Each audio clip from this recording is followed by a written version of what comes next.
It's Retro Podcast with your host, Retro Lion. We talk music, entertainment, films, and more. And now, here he is, live, Retro Lion. Welcome back to Retro Podcast. I am the host, Ben Cena, also the Retro Lion. And today we have Riley Griffiths from the J.J. Abrams film Super 8. It's great to see you, Riley. Welcome. Thank you. Thanks for having me. Great to see you as well. And how has your summer been? It's been good, man. It's been good. It's not been too hot. I don't know where are you based out of? Ohio. Ohio. Yeah, so it's not been too hot so far, so no complaints on that behalf, but yeah, it's been a good summer. How about you? It's been a blast. I got to go to Vegas last month. Feels like Oh, a nice. feels like a week ago, but no, it was last month.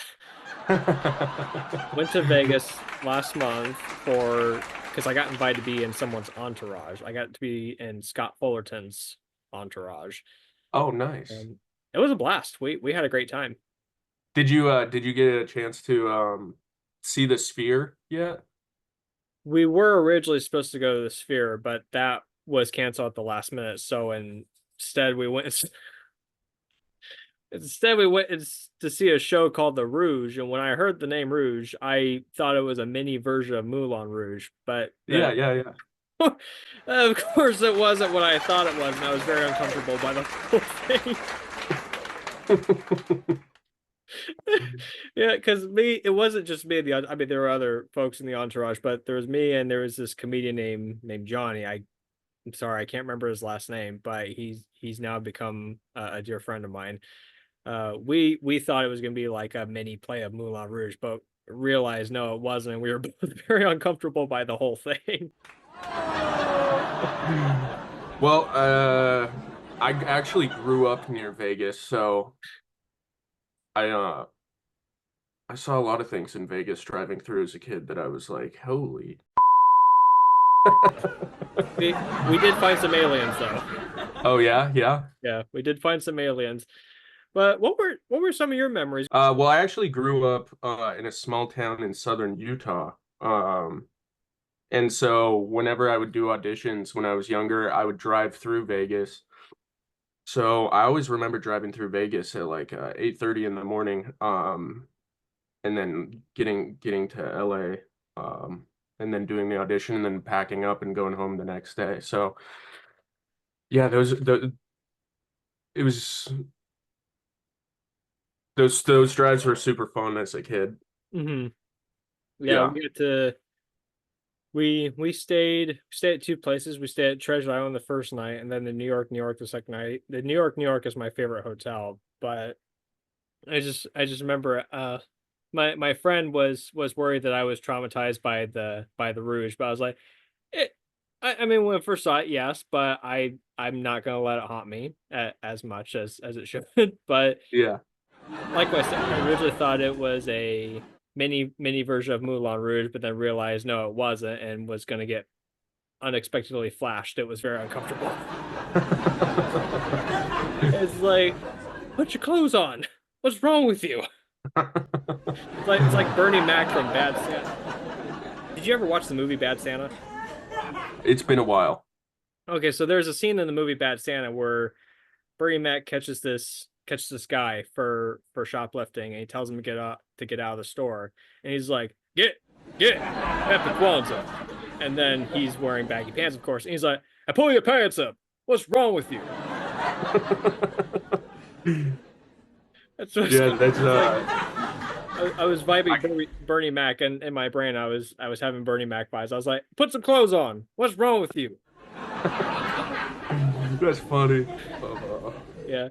So you did a film. So your co-star Joel McKinnon Miller was on the podcast last week, and Cool. You both did a movie called Super 8 with J.J. Abrams. What was your experience getting to work on that movie? It was awesome, man. I had I'd been doing that was my first professional professional acting on screen. So I'd been doing Shakespeare when I was younger. And then I remember it's funny because I'd just seen The Dark Knight recently and this memory popped back up. But I'd done Shakespeare when I was younger.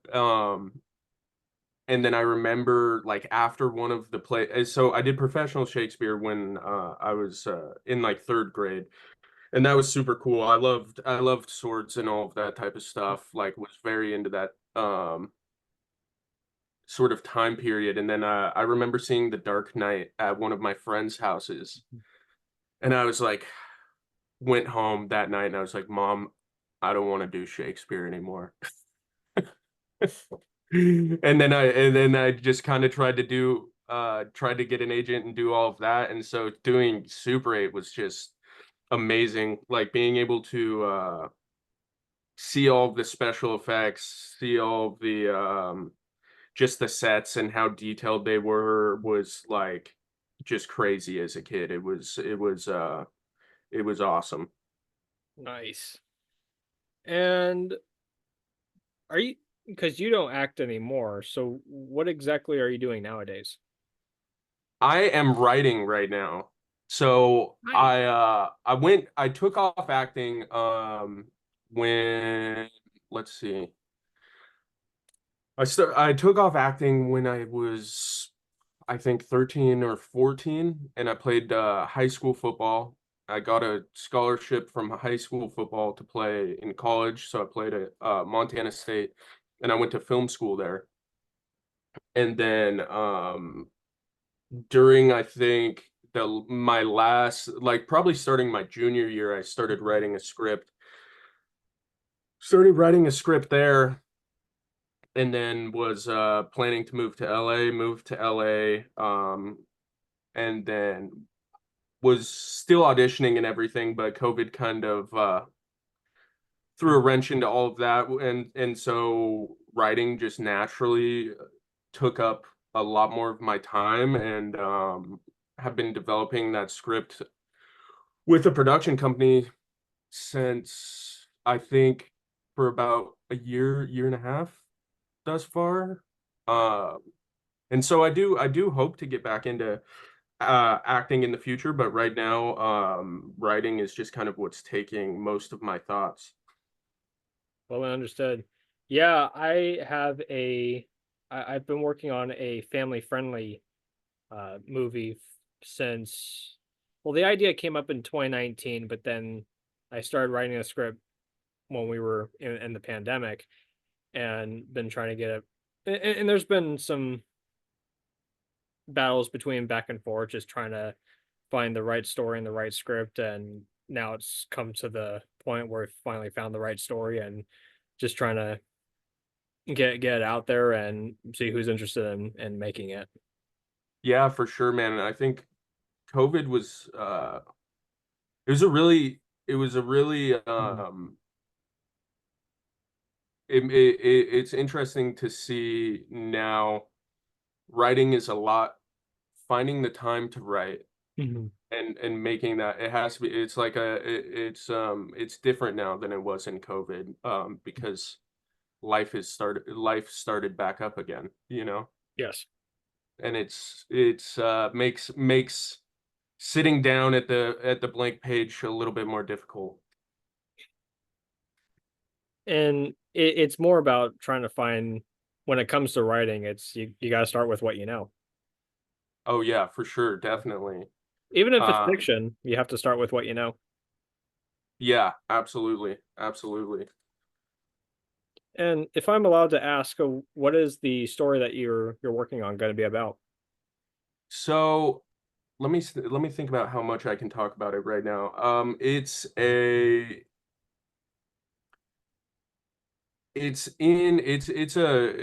drama. It's a sports drama. Nice. Um, so I think I drew off a lot of my time playing college football and all of that type of stuff. Um, and so just working through that has been interesting to try to find a new wrinkle in that genre. Mhm. I really like the sound of that. And since it's a drama, is this idea going to be set for, is it going to be family friendly or is it going to be set for the adult level? I have no idea at this point. I mean, I've written it both ways. I've gone. I think Mhm. the last thing we did was we did a Zoom with actors, got to read through the whole script over Zoom and had a full read through. And that was just a crazy experience, you know, to see things that had been mainly going on in my head actually come to fruition, and then, you know, see what plays and see what doesn't play, and then you have a mini panic attack or something because something doesn't read the way that you thought it would read or whatever. But I'm super blessed in that regard to still be friends with a ton of actors, ton of the kids from Super 8 also, that I can run scenes with, and that's been tremendously helpful just to see what translates from idea to actual Mhm. practicality. Nice. And when it comes time, once this project is fully ready, are you thinking about returning, like are you thinking about playing a character in the project or getting one of your friends from Super 8 to play characters in the project if they're interested? Yeah, potentially those guys were some of the first guys that actually read the script. Um, and actually my buddy Ryan, who played Carrie in Mhm. Super 8, he was in on the read through and everything. So I don't know. I think it's too early to say right now. I don't. That's a whole nother step of the journey that I haven't gone down yet to see how the casting process Mhm. works and all of that stuff. But I think um, in uh in a best case scenario, I would love to try to find a spot for myself or some of my friends. I think it like work being able to work with your friends is one of the best things that you can do. Yes. So yeah, that would be amazing. I definitely think it's a good thing having both friends and people that you're meeting. Usually it's people they know, people you know, because if it's personal, especially when you have friends in the industry, it really helps a lot more because most of the so far the actors that I have for my project and crew members I'm mostly friends with. Some Hmm. know, some know, but most of them I'm friends with. And Yeah, yeah. Um, and I think like if you acted at an early age, there's always at least some familiarity there. You know what I mean? oh yes, yeah, uh, it'll just have to run back in the process again. Yeah, dust some cobwebs off, you know, Yeah, stretch. yeah, bit like in Space Jam 1 where Michael Jordan's already a baseball player and he's been asked to play basketball. He's just like, yeah, let's see if I remember this, and boom, he's playing basketball. Yeah, for sure. And for folks that want to go into writing, what is the best advice you would pass on to them? Watch movies. Watch a lot of movies. Um, because I think that's something that I didn't fully grasp. I would say I think I started I started writing before I had really dove into like the history of film, of cinema, and trying to see films that I wouldn't have been exposed to like on a natural basis, having to seek out things. I think watching like at least going through film school or reading books, it can show you it can only show you so much, and then you have to see how those rules and how those things are put into practice and what's been put into practice and what's been said, and you know, the cliche of kind of learning through osmosis. But by far the most beneficial thing for me has been to just watch it as many movies as I can. Like there's this theater in LA that that I've started going to a lot. It's called the New Beverly, and everything they show is on film, but it's all is so it's mainly movies from I think there's been a few that have dipped into like 2012, but it's mainly films and from before 2012. So getting the chance to be able to see those films on the big screen has just been awesome. Nice. And speaking of films on the big screen, have you seen Deadpool and Wolverine yet? I have, yes. It's hilarious. I saw it twice. Yeah, it's a great ride. It's a great ride. It's definitely fast paced. You know, I think I'd have to see it a few more times to catch all the jokes. Same. I got all the jokes the first time, and spoiler alert, for those who haven't seen it, you're gonna want to mute the volume. But the first time I saw it, it was me, my dad, my brother, and my grandpa, and in the scene where Deadpool and Wolverine fight in the van, the Honda van, and Wolverine slams Deadpool at the radio, and "This is the greatest show" comes on. My brother burst out laughing, and I have never seen him laugh that hard in my life. Really? I have to admit, it was hilarious, but I didn't think he was going to find it that hilarious. Yeah, yeah, it was great, and it was a great. I went on opening night, so it was great to see the theater packed and all of that stuff. the, the team up we've been waiting for. Absolutely. And for them, it was a reunion because there were other past Marvel characters in the film as well. And what I could definitely see happening with your movie when you get it off the ground is that this is a Super 8 reunion. Potentially, yeah, that would be awesome. We actually we kind of did something like that.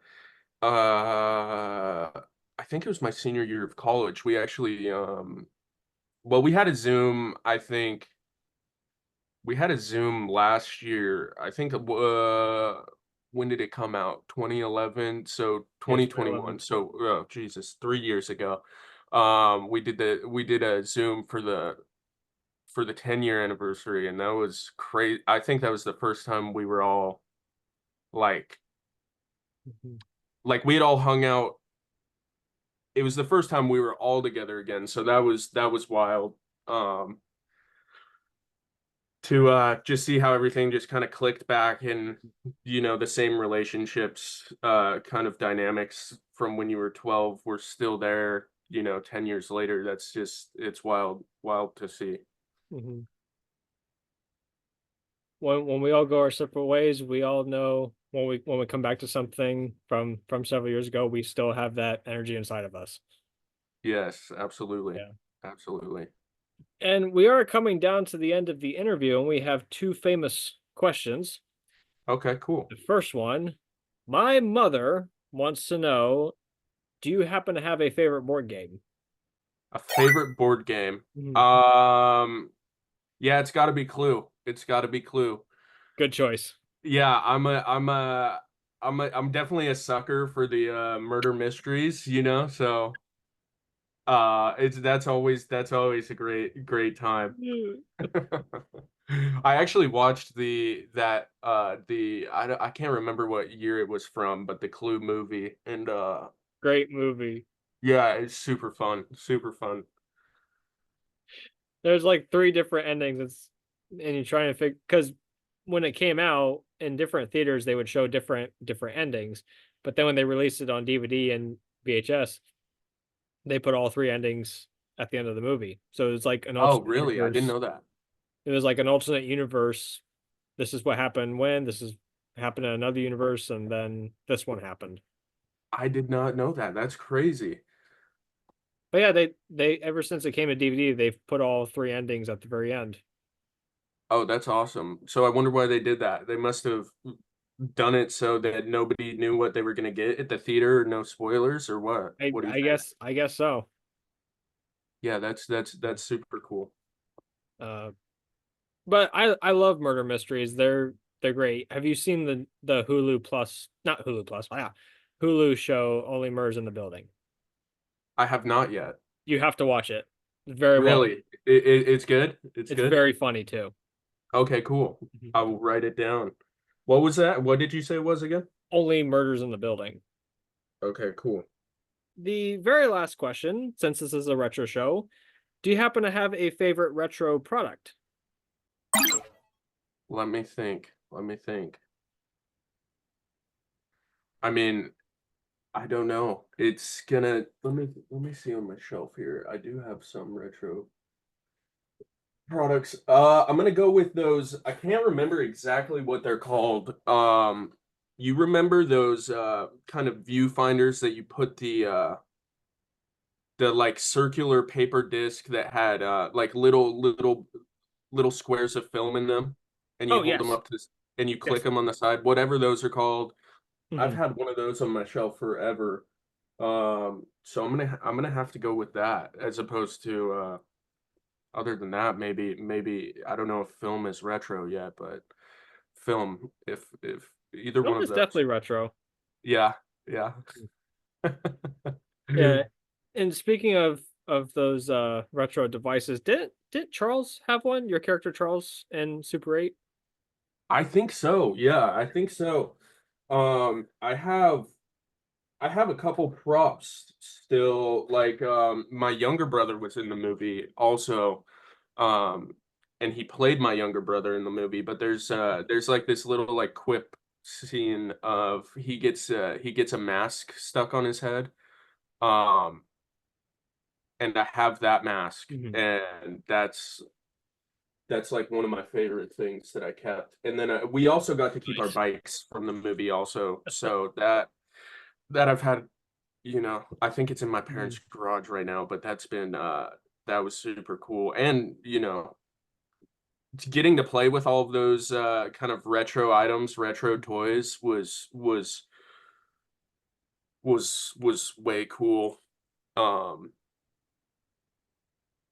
because I feel like it helped kind of get to know my parents' generation a little bit better, see Understood. what they what was cool and what was pop culture at the time was uh awesome. Nice. And if I'm allowed to ask, how old are you? I am 27. Oh, I'm 2 years younger. Oh, nice, nice. Yeah.